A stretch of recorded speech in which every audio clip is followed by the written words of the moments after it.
오늘은 정말 특별한 이야기를 준비했어요. 사실 요즘 저희가 많이 고민하고 있는 게 뭐냐면 우리 어르신들께서 너무 잘못된 정보로 인해서 혼란스러워 하시는 모습을 많이 보게 되거든요. 맞아요. 동네 카페에서 누군가가 이제 65세 무임승차 없어진대 이런 이야기 하면 순간 깜짝 놀랐어요. 또는 커뮤니티 케어는 아직 시험 중이야 이런 말 들으면 괜히 불안해지시고요. 맞습니다. 지금 듣고 계신 여러분도 이런 경험 많이 있으시죠? 정말 안타까운 게 뭐냐면 이런 정보들의 절반 이상이 사실과 다르거나 부정확한 내용이라는 거예요. 된다더라 안 된다더라 이런 카더라 통신이 너무 많아서 진짜 중요한 정보들이 제대로 전달되지 않고 있어요. 다 틀린 가짜 정보인가요? 그게 또 그렇지만은 않습니다. 그래서 여러분들이 더 혼란스럽게 만드는 거죠. 차라리 전부 가짜라면 여러분이 믿겠습니까? 절묘하게 사실과 가짜를 섞어 놓으니 긴가 민가 하면서 믿을 수밖에 없는 거죠. 그 말씀이 맞는 것 같아요. 그래서 오늘 그 가짜 정보를 싹 걷어내고 정확한 정보만을 전달해 보려고 합니다. 저희는 오늘도 100세 인생을 바람처럼 순조롭게 살아가시길 바라는 마음으로 여러분을 찾아뵙습니다. 저는 30년간 사회복지 정책과 노인복지를 연구해온 민호라고 합니다. 그리고 저와 함께 진행하는 서연입니다. 오늘은 우리가 평소에 잘못 알고 있던 상식들, 특히 지역사회 통합 돌봄이나 무임승차 정책, 대상포진 무료 접종 같은 것들에 대해서 정확한 팩트를 알려드리려고 해요. 확정된 것과 논의 중인 것을 명확하게 구분해서 말씀드릴 거고요. 정말 중요한 건 여러분이 헷갈리지 않으셨으면 하는 마음이거든요. 정보는 정확해야 진짜 도움이 되는 거니까요. 오늘 영상 보시고 나면 이제 더 이상 잘못된 정보 때문에 불안해하지 않으셔도 될 거예요. 여러분, 정말 중요한 말씀을 드릴게요. 오늘 이 영상은 꼭 끝까지 봐주셨으면 해요. 왜냐하면 첫 번째로는 여러분이 그동안 헷갈려 했던 복지 정책들에 대한 정확한 팩트를 하나하나 확인해 드릴 거고요. 두 번째로는 어디서 어떻게 정보를 확인해야 하는지 구체적인 방법을 알려드릴 거예요. 세 번째로는 지역별로 다른 혜택들을 놓치지 않는 방법까지 상세히 말씀드릴 거거든요. 그리고 꼭 좋아요 버튼도 눌러주세요. 좋아요가 많을수록 더 많은 어르신들께 정확한 정보가 전달될 수 있어요. 구독도 꼭 눌러주시고요. 저희가 매주 화요일 이런 유용한 복지 정보들을 정확하게 전달해드리고 있거든요. 그럼 댓글로 평소에 궁금했던 복지 정책이나 혹은 가짜 뉴스 등에 대해 궁금하신 점이 있다면 언제든 편하게 물어보세요. 자, 그럼 이제 본격적으로 우리가 잘못 알고 있던 상식들을 하나씩 바로잡아 보겠습니다. 정말 궁금한 게 있는데요. 제 아는 지인이 아파트 관리사무소에서 공지가 나왔는데 커뮤니티 케어 신청하라고 하더라고요. 그런데 그 말을 듣던 또 다른 지인은 그거 아직 시험 중이라고 하지 말라고 하시고 또 다른 분은 우리 동네는 안 된다고 하시고 도대체 뭐가 맞는 건지 모르겠어요. 우선 커뮤니티 케어라는 말 들어보신 적 있으신가요? 이 말이 생소해도 지역사회 통합 돌봄 서비스라는 말은 들어보셨죠? 같은 제도를 다르게 표현한 것입니다. 그 지인분이 누구신지 저는 알 것 같은데요. 그분이 살고 계신 양천구는 이미 지역사회 통합 돌봄 서비스가 본격적으로 시행되고 있는 지역이 맞습니다. 첫 번째로 지역사회 통합 돌봄, 커뮤니티 케어에 대해서 정확히 알아보겠어요. 많은 분들이 아직 시험 중 아니야라고 생각하고 계시는데 이건 완전히 틀린 정보입니다. 보건복지부에서 발표한 자료를 보면 2019년부터 시작된 선도 사업이 이미 성과를 보이기 시작했고 2022년부터는 전국 확대 단계에 들어갔어요.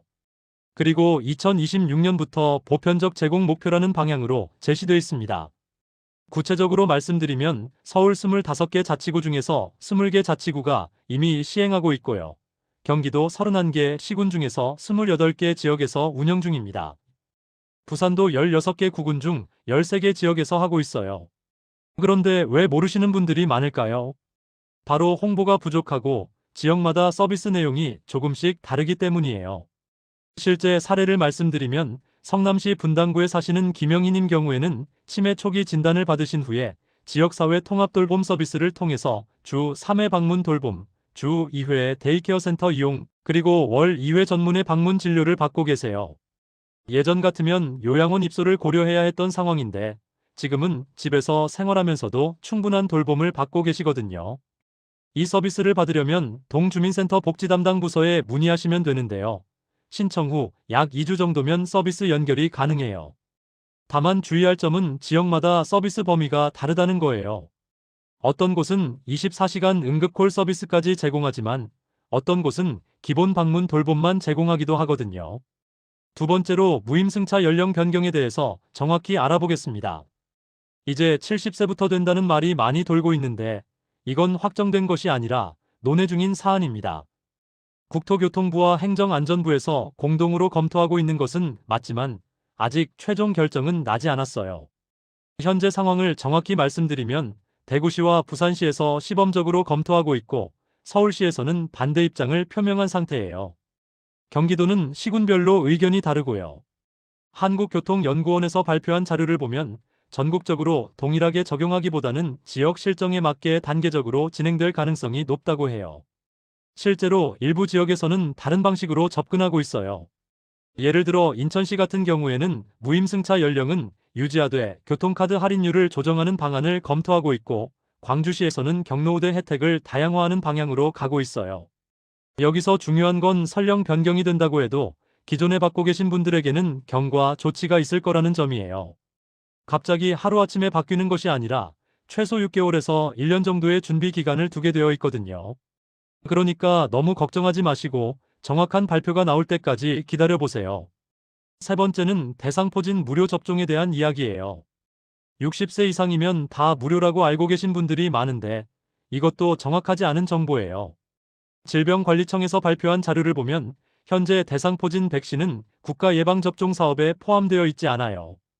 다만 지자체별로 자체 예산으로 지원하고 있는 상황이거든요. 구체적으로 살펴보면 서울시의 경우 25개 자치구 중에서 18개 구에서 지원하고 있는데 연령 기준이 구마다 달라요. 강남구는 65세 이상, 송파구는 60세 이상, 마포구는 70세 이상이에요. 지원 금액도 다른데 완전 무료인 곳도 있고 일부 본인 부담이 있는 곳도 있어요. 경기도는 31개 시군 중에서 23개 지역에서 지원하고 있고 대부분 65세 이상을 대상으로 해요. 수원시 같은 경우에는 기초생활수급자와 차상위계층에게 우선 지원하고 있고 성남시는 모든 65세 이상 시민에게 1회 무료 접종을 제공해요. 여기서 주의할 점은 대상포진 백신이 1회용이 아니라는 거예요. 일반적으로 2회 접종해야 하는데 지자체에서는 보통 1회만 지원하거든요. 그리고 백신 종류도 여러 가지가 있는데 지원되는 백신이 정해져 있는 경우가 많아요.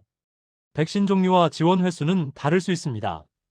그러니까 접종 전에 반드시 보건소나 지정 의료기관에 문의해서 정확한 정보를 확인하세요. 네 번째는 운전면허 자진 반납 혜택에 대한 이야기예요. 예전에는 10만 원 줬는데 이제는 안 준다고 하시는 분들이 계신데 이것도 잘못된 정보예요. 오히려 지금이 혜택이 더 다양해졌거든요. 경찰청과 국토교통부에서 발표한 자료를 보면 전국 대부분 지자체에서 운전면허 자진 반납 혜택을 제공하고 있어요. 서울시의 경우 교통카드에 20만 원을 충전해서 드리고 있고 이전보다 오히려 금액이 늘었어요. 부산시는 15만 원 상당의 지역화폐를 지급하고 추가로 교통비 지원 서비스도 연계해드려요. 대구시는 콜택시 이용권까지 포함해서 총 25만 원 상당의 혜택을 제공하고 있어요. 다만 신청 절차나 지급 방식이 지역마다 다르니까 주의하셔야 해요. 어떤 곳은 반납 즉시 지급하지만 어떤 곳은 한 달 정도 심사 기간이 있거든요. 그리고 연령 제한이 있는 곳도 있어요. 보통 65세 이상이지만 70세 이상인 곳도 있고요. 이러니깐 조금 명확하게 정리가 되는 느낌이네요. 어떻게 신청하고 꼭 알아야 하는 부분들이 있을까요? 그럼요. 여러분이 실제로 이런 서비스를 이용하실 때 꼭 알아두셔야 할 것들이에요. 먼저 치매 관련 정책에 대해서 말씀드릴게요. 많은 분들이 치매 진단받으면 바로 요양원을 생각하시는데 지금은 상황이 많이 달라졌어요. 보건복지부에서 운영하는 치매 안심센터가 전국 256개소까지 확대됐고 여기서 무료로 진단받고 관리받을 수 있어요. 그런데 아직도 모르시는 분들이 많아서 안타까워요. 치매 안심센터에서는 인지선별 검사부터 정밀 진단까지 모두 무료로 해드리고요. 치매로 진단받으시면 맞춤형 사례관리 서비스도 제공해요. 여기서 중요한 건 조기에 발견할수록 진행을 늦출 수 있다는 거예요. 60세 이상이시면 누구나 이용 가능하니까 꼭 활용해 보세요. 기본 검사는 모두 무료입니다.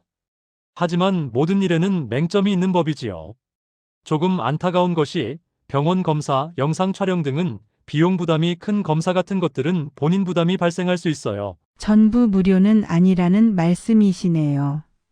네, 그렇습니다. 센터 자체에서 시행하는 선별간단 검사는 무료지만 연계된 병원 진단 치료는 보험 급여 본인 부담이 있을 수 있습니다. 두 번째로 장기요양보험에 대한 오해들을 바로 잡아보겠어요. 등급받기 어렵다, 비용이 많이 든다, 이런 말씀들을 많이 하시는데 실제로는 그렇지 않아요. 국민건강보험공단 자료를 보면 2023년 기준으로 신청자의 약 75%가 등급을 받고 계세요. 특히 5등급까지 확대되면서 경증 치매나 경미한 신체 기능 저하가 있으신 분들도 서비스를 받을 수 있게 됐어요. 그리고 본인 부담금도 소득 수준에 따라 차등 적용되니까 부담을 덜 수 있고요. 신청은 국민건강보험공단 지사나 동주민센터에서 할 수 있어요. 세 번째는 독거노인 응급안전 알림 서비스에 대한 내용이에요. 혼자 사시는 어르신들이 많이 신청하시는데 이 서비스도 지역마다 운영 방식이 달라요. 기본적으로는 응급 상황 발생 시 119나 가족에게 자동으로 연락이 가는 시스템인데 어떤 지역은 24시간 모니터링을 하고 어떤 곳은 특정 시간에만 해요. 서울시 같은 경우에는 IoT 센서를 활용한 고도화된 서비스를 제공하고 있고 경기도는 지역별로 서비스 수준이 다양해요. 신청 조건도 만 65세 이상 독거노인이 기본인데 일부 지역에서는 고독사 위험군이나 만성질환자를 우선 선정하기도 해요. 네 번째로 노인 일자리 사업에 대해서도 말씀드릴게요. 일할 곳이 없다고 하시는 분들이 많은데 사실 노인 일자리 사업이 계속 확대되고 있어요. 한국노인인력개발원에서 운영하는 일자리가 작년 기준으로 85만 개까지 늘어났거든요.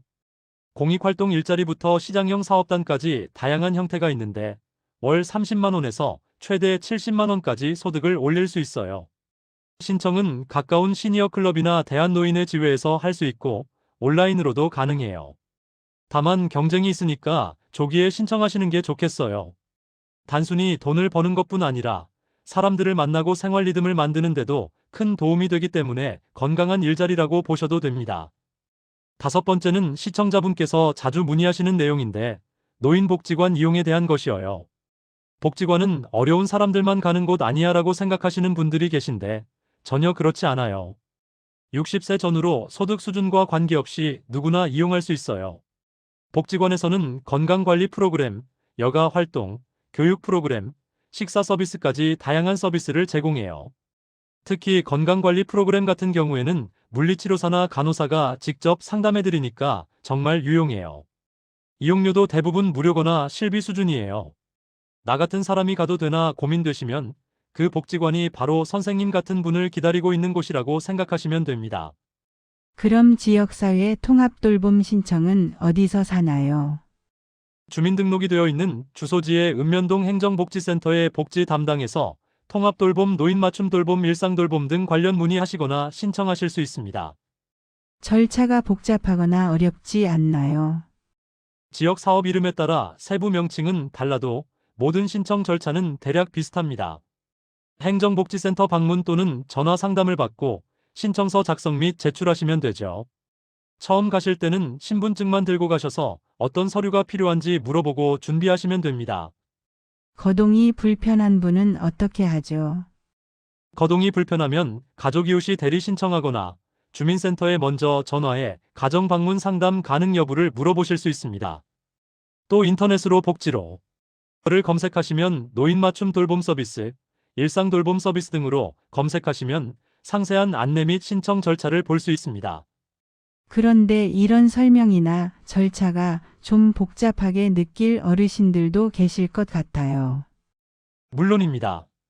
그래서 이런 서비스나 제도 등은 자녀나 가족분이 대신 문의 신청하셔도 됩니다. 부모님 대신 상담받으러 왔다고 말씀하시면 필요한 서류와 절차를 친절하게 안내해 줍니다. 뭔가 좋은 정보를 많이 알게 된 것 같은데 헷갈리네요. 하하, 그럴 수 있습니다. 이건 여기까지 시청해주신 여러분을 위한 꿀팁인데요. 꿀팁이요. 집중해야겠는걸요? 하하, 그렇게 대단한 것은 아닙니다. 지역마다 서비스가 다르고 신청 기간이 약간씩 다른 경우 여러분들이 빠르게 다 알기란 어렵습니다. 그럴 때는 신분증 하나 들고 주민센터에 방문하시고 복지과로 가세요. 우리 동네에서는 뭘 해주나요? 이 한마디만 하시면 지금 나에게 딱 맞는 서비스를 바로 추천해드립니다. 정말 간단하면서 가장 정확한 방법이네요. 네, 그렇습니다. 누가 카드라라는 말만 믿다가 혹은 워낙 가짜 뉴스가 많으니 다 거짓말이다 하고 무시했다가는 정말 좋은 혜택들을 놓칠 수 있으니 꼭 한번 해보시길 권합니다. 그렇다면 무임승차나 대상포진 백신 같은 것도 이런 방식으로 알 수 있을까요? 물론입니다. 중요한 건 소문보다 시청구청교통공사에서 나오는 공식 안내문을 기준으로 생각하시는 거예요. 그런데 핸드폰 같은 것에 사용하기 어려운 분들이나 주민센터가 어딘지 모르는 어르신들은 어떻게 하나요? 그럴 경우도 방법은 똑같습니다. 전화로 보건소에 그냥 전화하시면 됩니다. 대상포진 무료인가요? 나이가 몇 살부터인가요? 이렇게 두 가지만 물어보셔도 충분합니다. 그리고 면허증 반납을 결정하셨다면 먼저 혜택부터 확인하시고 움직이는 것을 추천드립니다. 그래야 조금의 손해도 받지 않으실 테니까요. 정말 그렇겠네요. 여러분께 꼭 말씀드리고 싶은 것은 치매 진단이 꼭 끝이라고 생각하지 마시고 어떻게 관리하면서 살아갈 수 있을까를 함께 찾아주는 곳이 바로 치매안심센터입니다. 경제적인 부분도 걱정이 많아지죠. 혹시 자식들한테 폐가 될까 걱정하시는 어르신들을 많이 봐왔거든요. 그런 걱정이 드시는 것도 당연합니다. 하지만 우리 집 형편이 될까? 걱정보다는 한번 신청해서 평가를 받아보시는 게 훨씬 이득입니다. 돈보다 중요한 것은 여러분들의 건강이라는 점 절대로 잊지 마세요. 자, 오늘 우리가 바로잡은 내용들을 다시 한번 정리해 보겠습니다. 첫 번째, 지역사회 통합 돌봄은 이미 전국 대부분 지역에서 시행되고 있는 확정된 정책이에요. 시험 중이라는 말은 틀린 정보고요. 두 번째, 무임승차 연령 변경은 아직 논의 단계이고 확정되지 않았어요. 세 번째, 대상포진 무료 접종은 지자체별로 지원하고 있지만 조건과 범위가 다르니 반드시 확인하세요. 네 번째, 운전면허 반납 혜택은 오히려 확대되고 다양해졌어요. 여러분, 잘못된 정보로 생활하시는 것과 정확한 정보로 생활하시는 것의 차이가 얼마나 클까요? 잘못 알고 계시면 받을 수 있는 혜택도 놓치고 불안해하지 않아도 될 일로 스트레스 받고 주변 분들에게도 틀린 정보를 전달하게 되죠. 반대로 정확히 알고 계시면 필요한 서비스는 제때 신청해서 받고 마음도 편하고 다른 분들에게도 도움이 되는 정보를 나누실 수 있어요. 그러니까 앞으로는 이렇게 실천해 보세요. 첫 번째, 복지정책 정보는 반드시 공식 기관에서 확인하세요. 동주민센터, 보건소, 구청 홈페이지 이런 곳에서 직접 확인하시는 게 가장 정확해요. 두 번째, 카더라 통신을 믿지 마시고 의문이 생기면 바로 전화해서 문의하세요. 세 번째, 정확한 정보는 주변 분들과 나눠주세요. 여러분이 알려주시는 정보가 다른 분들에게 큰 도움이 될 거예요. 중요한 건 다 알아야 신청할 수 있다가 아니라 몰라도 일단 물어보면 된다는 마음이세요. 오늘 들으신 내용 중 하나만이라도 직접 전화해 보시거나 방문해 보시면 이미 큰 변화를 시작하신 겁니다. 오늘도 끝까지 시청해 주셔서 정말 감사하고요. 댓글로 평소에 궁금하셨던 복지 정책이나 혹시 잘못 알고 계신 건 아닌지 의심스러운 정보들 편하게 남겨주세요. 저희가 하나하나 다 확인해서 정확한 답변 드릴게요. 그럼 다음 주 화요일 날 다시 찾아뵙겠습니다. 그리고 좋아요, 구독도 꼭 부탁드려요.